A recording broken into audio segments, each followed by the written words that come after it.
जय हिंद साथियों, नमस्कार। आज मैं फिजिक्स का एक चैप्टर बताने जा रहा हूं। मैं अगला बार प्रकाश के बारे में बताया था। आज उसी पर आधारित अभी और भी बहुत सारे क्वेश्चन हैं, प्रश्न हैं, जिसके बारे में मैं बताऊंगा। पीछे के वीडियो में मैं बताया था प्रकाश क्या है। एक प्रश्न आता है, प्रकाश क्या है। और आज मैं बताऊंगा प्राथमिक रंग या प्राथमिक वर्ण किसे कहते हैं। वर्ण मीन्स रंग होता है।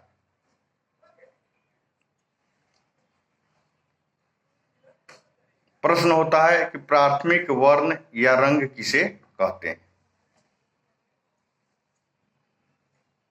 तो साथियों, लाल, हरा और नीला, इन तीनों रंगों को प्राथमिक रंग बोला जाता है। लाल, हरा तथा नीले वर्ण को प्राथमिक वर्ण कहते हैं। अब इसको प्राथमिक वर्ण क्यों कहते हैं? क्योंकि यही तीन रंग होता है जो अन्य रंगों का, अन्य कलरों का जनक होता है, निर्माता होता है। इसलिए इसको प्राथमिक वर्ण कहते हैं। जैसे लाल प्लस हरा, अगर ये दो कलर को हम मिक्स कर देते हैं इन प्राथमिक वर्णों में से, जैसे लाल, हरा और नीला प्राथमिक वर्ण है, तो इन में से किसी भी दो को अगर हम मिक्स करते हैं, जैसे लाल प्लस हरा, तो पीला कलर प्राप्त होता है। तो लाल और हरा को मिला देने से पीला कलर प्राप्त हो जाता है। इसलिए लाल और हरा को प्राथमिक वर्ण बोला जाता है।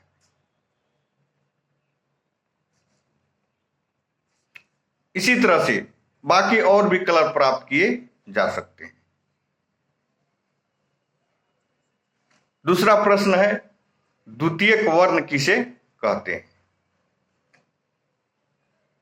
द्वितीयक वर्ण किसे कहते हैं? तो जिन दो प्राथमिक वर्णों के मिलाने से, मिक्स करने से जो कलर प्राप्त होता है उसको द्वितीयक रंग कहते हैं।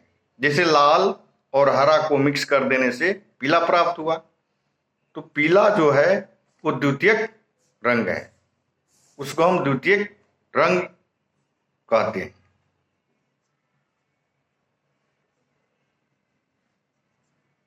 इसी तरह से आता है संपूरक वर्ण। संपूरक वर्ण किसे कहते हैं? तो जिन कलरों को मिलाने से, चाहे वो प्राथमिक हो, द्वितीयक हो, इनमें से जिसको भी मिलाने से अगर सफेद कलर प्राप्त हो जाए तो उसे हम संपूरक वर्ण कहते हैं। तो जय हिंद साथियों, बस इतने ही। आगे भी मैं बताते रहूंगा। ये क्लास 10 के बच्चों के लिए विशेष जरूरी है और मैं बेसिक चीज से लेकर के फिजिक्स के और भी सारे सवालों के बारे में मैं जानकारी दूंगा।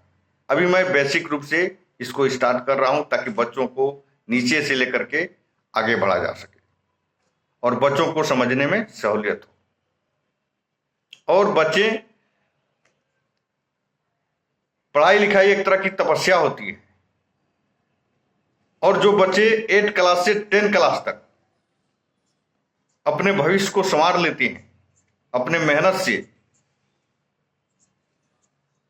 और इधर उधर नजर न दौड़ा के, लाल पीला हरा न देखकर अगर अपना जिंदगी बनाना चाहते हैं, तो जिन्होंने ये 3 साल 8, 9, 10 तक अपनी मेहनत को सफल बना लिया, तो आगे चल करके पढ़ाई लिखाई के मामला में, तैयारी के मामला में उनको कभी दिक्कत नहीं होगी। यही 3 साल अपने भविष्य को बनाने और बिगाड़ने का समय होता है। इसमें हमारे शारीरिक परिवर्तन होते हैं, मन विचलित होता है, लेकिन उन मन को हमें कंट्रोल करके चलना पड़ता है। इसलिए बच्चों, विशेष जरूरी होता है अपने लाइफ को बनाने के लिए। और इसी समय अगर हम मेहनत कर लेते हैं, अपना बेसिक मजबूत कर लेते हैं, तो आगे फिर हमें कोई दिक्कत और परेशानी नहीं होती है। इसलिए हमें थोड़ा लाल पीले पर कम ध्यान देकर अपने भविष्य बनाने के लिए अपने मेहनत पर ध्यान देना पड़ेगा, अपने पढ़ाई लिखाई पर ध्यान देना पड़ेगा। बस, धन्यवाद साथियों।